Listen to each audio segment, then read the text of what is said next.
So today we have a new patch 1.2.17. Now this changes some of the things in the Void Erosion Purge. I'll quickly tell you what they have done here and then show you some gameplay.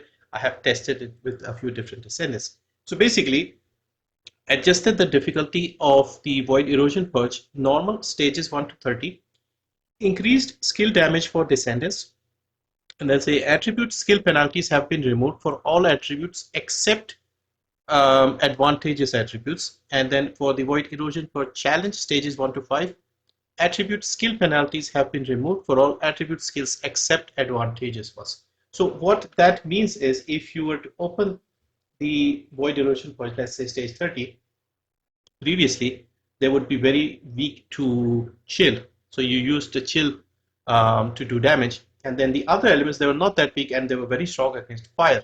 So what I did was I went with Ines, who is electric, Freyna, who's toxic, and Blair, who is fire. So in the past, it would be a mistake to use Blair and his skills on this stage because these guys would be strong to fire. But I have managed to finish all of them solo as well. I wanted to do it solo so that I can get a clear idea of the power levels. And you can clear this quite comfortably with some minor adjustments. I had to make one adjustment on Freyna and one on Ines. With Blair, I just took my standard ultimate Blair build. I'll link all the videos if you wanted to have a look.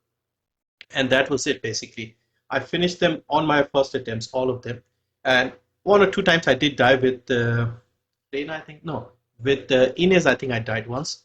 Because you can still get killed if you walk up in front of 4 or 5 elites. But the trash mobs, the smaller enemies, they are getting killed very easily with your skill. So usually in the Void Erosion Purge stage 30, what you have is a lot of small enemies and one elite enemy. So the elite enemy will be standing, you'll have to work on him a little more. And then the smaller ones will die. And then in the middle rooms, you'll have lots of elites. So you just have to be a little careful there so that you don't end up facing 4 or 5 of them at the same time. They will kill you. But other than that, it felt very straightforward. You can use your skills. You can also use a gun or two as well. With both Ines and Freyna, I took the chill dagger, which we were using. If you saw my Serena build for stages 1 to 5 of the challenge mode, I used that exact gun if I needed, just to make it easier to kill the enemies because they're still weak to chill. So in other words, they'll still be weak to chill stage 30 enemies, but against the other elements, they'll not be strong. So you'll still do damage with electric, toxic, and fire, but you'll still do more damage with chill.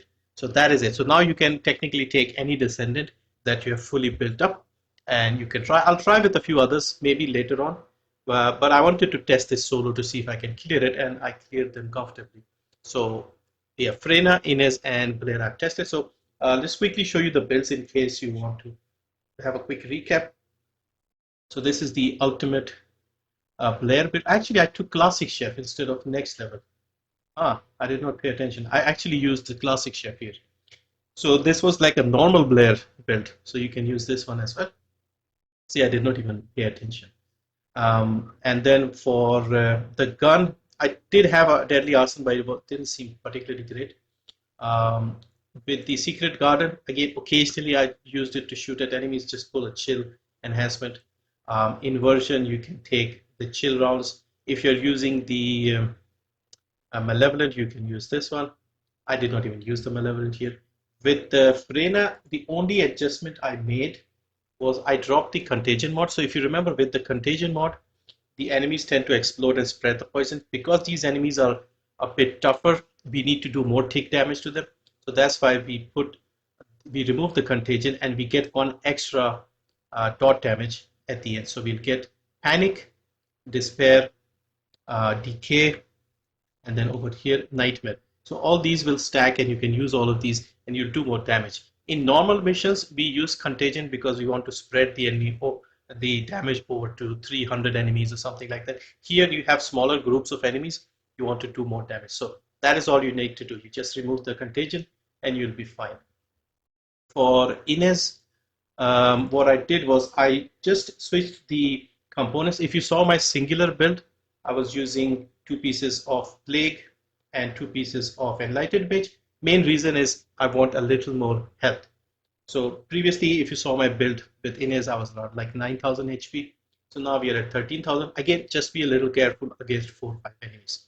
But yeah, basically that is all you have to do. I've tested with these three. Maybe I'll test with Valby or maybe one or two other Descendants to see how it goes. But yeah, I'll still be doing it normally with like public and other Descendants like Viesa, who was already strong for that one, because I'm just trying to get the course. But if you don't have too many Descendants and you still want to do Void Erosion Purge 30, or if you just want to challenge yourself and do stage 30 alone solo, then yeah, any of the Descendants should be fine. So yeah, that is the update and the patch 1.2.17. Also remember, they have a very nice daily mission thing here. So every day you can get one equipment slot. So in other words, the storage here, um,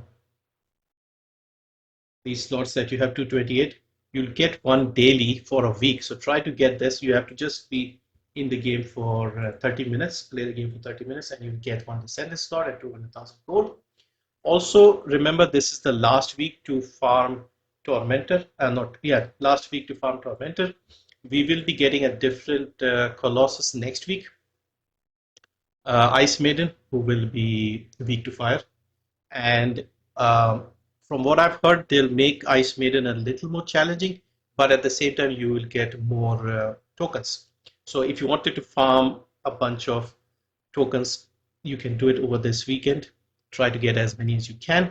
The rewards won't go away, but the boss will go away. You'll have a different boss. You'll have the rewards for Tormentor, and then you'll have the rewards for the next Descendant. So next Colossus, and so you can do that if you want. So 1 week until the next update on the 22nd of May. So farm the Tormentor if you want it. That's it for this one. Thank you for watching, and let me know if you have tried Void Erosion Purge 30 with the other Descendants, other uh, type of Descendants. Basically, they've also done the same thing with the challenge, but I am not really going to bother with the challenge modes here, simply because there is really no need for me. I've done them once. I got the rewards. I have no interest in setting times or something. I have other things to do, build Descendants, level up RK, farm resources. So I'll not be doing that. But they've done the same thing in the challenge mode as well. So the penalties of different attributes will not apply, and you'll still get the advantage of the main attribute that the enemies are weak to. So yeah, that's it for this one. Thank you for watching. See you next time.